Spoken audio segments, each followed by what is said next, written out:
Mau renovasi hunian tapi terkendala dengan dana yang terbatas? Kira-kira bisa nggak ya?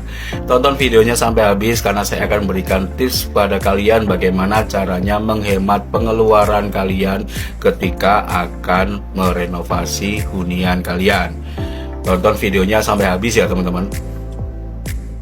Sering banget ya nerima curhatan dari kaum ras terkuat yang ada di muka bumi ini ya. Kaum emak-emak itu, kita tuh sering banget nerima klien dari kaum emak-emak itu, dan curhatannya itu kayak gini salah satunya itu ya.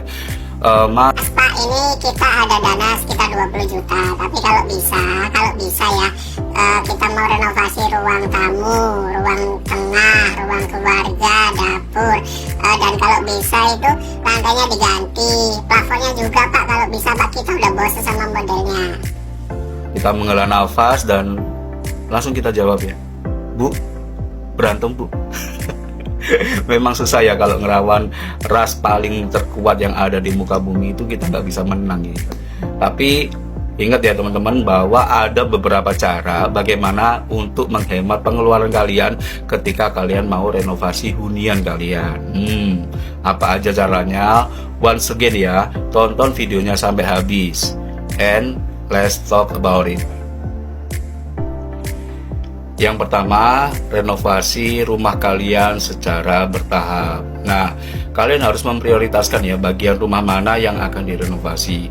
Jadi kalau misalnya dana kalian sekian, ya kalian harus terima kenyataan bahwa kita nggak bisa merenovasi rumah secara menyeluruh. Kalaupun mungkin menurut Anda bisa, atau menurut kontraktornya bisa, tapi menggunakan bahan-bahan yang agak sedikit murah, ya saran saya jangan. Mendingan kalian menggunakan bahan-bahan yang terbaik, tapi ya kalian save dulu uangnya. Kalau misalnya cukup untuk merenovasi secara perbagian rumah, ya yang penting kalian menggunakan bahan-bahan yang berkualitas, jangan menggunakan bahan-bahan yang tidak berkualitas. Jadi kalian harus cari dulu bagian mana yang urgent, yang harus segera direnovasi. For example ya, misalnya kalau di rumah kalian itu mau musim hujan dan ternyata rumah kalian itu bocor, ya kalian harus utamakan dulu untuk merenovasi rumah kalian ya, untuk mengatasi kebocoran. Dan kalian juga harus tahu penyebab kebocoran itu apa, karena untuk penyebab kebocoran juga macam-macam. Ada yang mungkin gentengnya rusak atau rembes, kan itu penanganannya juga beda-beda. Jadi itu juga mempengaruhi besar biaya yang harus dikeluarkan. Lagian kalau misalnya kalian nekat untuk merenovasi seluruh rumah kalian kan harus juga moving ke tempat baru untuk menyewa tempat, dan itu membutuhkan biaya lagi. Dan kita nggak pernah tahu berapa lama kita harus moving ke tempat baru tersebut, dan itu pasti biayanya akan membengkak. Kenapa? Karena renovasi itu ya memang kita bisa memprediksi kira-kira berapa lama, tapi biasanya itu bisa lebih lama dari waktu yang ditentukan. Jadi ya renovasi secara bertahap itu yang paling baik. Yang kedua, tentukan desain renovasi rumah kalian. Nah, ini juga penting ya teman-teman. Jadi gini, usahakan desain rumah kalian itu jangan berubah-ubah. Jadi kalau misalnya kita sudah cocok dengan desain A, misalnya kita membuat ruang tamu kita dengan desain minimalis seperti ini, kita sudah tentukan semuanya dan kita sudah sampaikan ke kontraktornya semisal ini ya.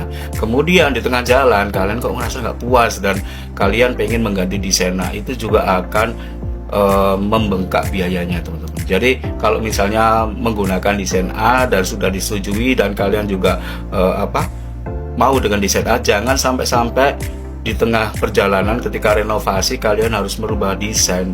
Itu akan membuat biayanya semakin membengkak. Jadi ini contoh kasus ya, kita pernah membuat desain balkon, outdoor balkon gitu ya, dan di situ kan ada tiang-tiangnya.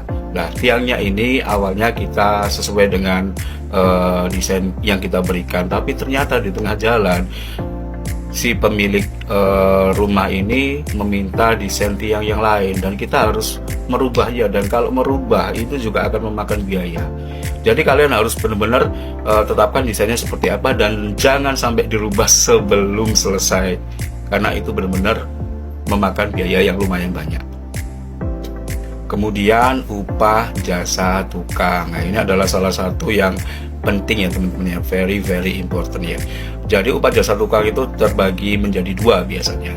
Ada yang harian dan juga ada yang borongan. Nah, perbedaannya apa? Kalau misalnya harian itu kalian harus menyiapkan semuanya seperti bahan-bahannya dan nggak boleh telat ya. Kalau misalnya kalian telat untuk memberikan bahan-bahannya, itu akan memperlambat pekerjaan dari tukang dan itu akan memakan waktu dan tentunya biayanya akan membengkak. Kenapa? Karena tukang itu dibayar per hari ya. Jadi untuk hasil kerjanya itu tergantung dari suplai bahan kalian. Kalau misalnya bahan-bahan bangunannya telat, maka itu akan memperlama.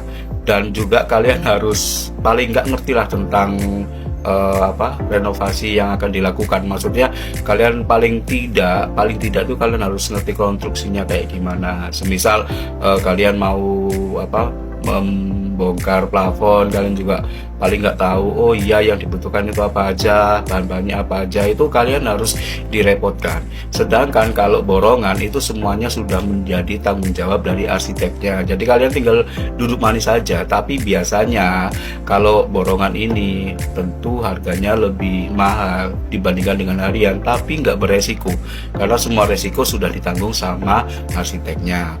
Jadi kalian pilih yang mana nih, tim harian atau tim borongan. Sedikit tips saja, kalau misalnya renovasinya tidak terlalu banyak ya kalian menggunakan yang jasa upah tukang yang harian karena nggak membutuhkan waktu yang banyak.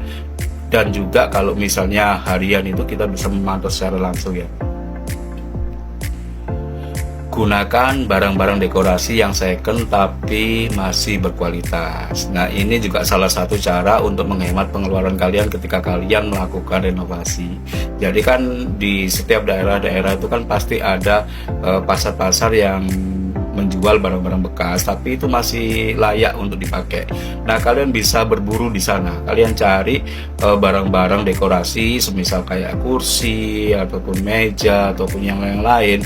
Itu biasanya di tempat-tempat pasar-pasar yang barang bekas itu masih banyak yang berkualitas baik. Jadi daripada kalian beli di mall ataupun di toko-toko yang udah punya nama, itu akan jauh lebih mahal. Dan ini adalah salah satu trik kita supaya untuk menekan biaya renovasi dari semua klien kita.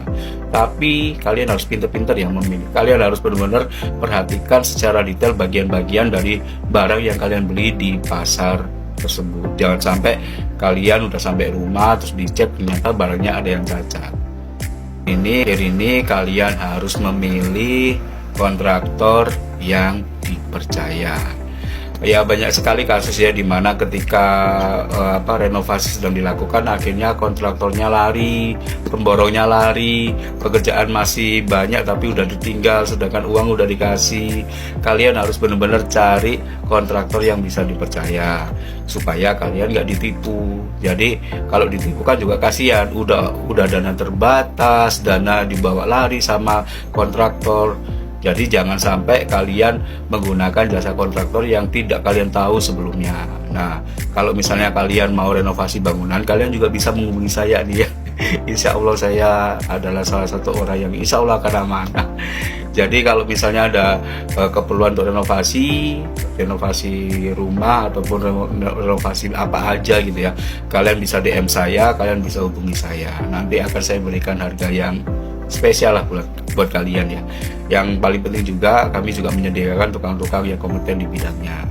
Jadi kalau misalnya mau renovasi bisa menghubungi saya di DM ya. Sekalian numpang promosi, boleh kan teman-teman?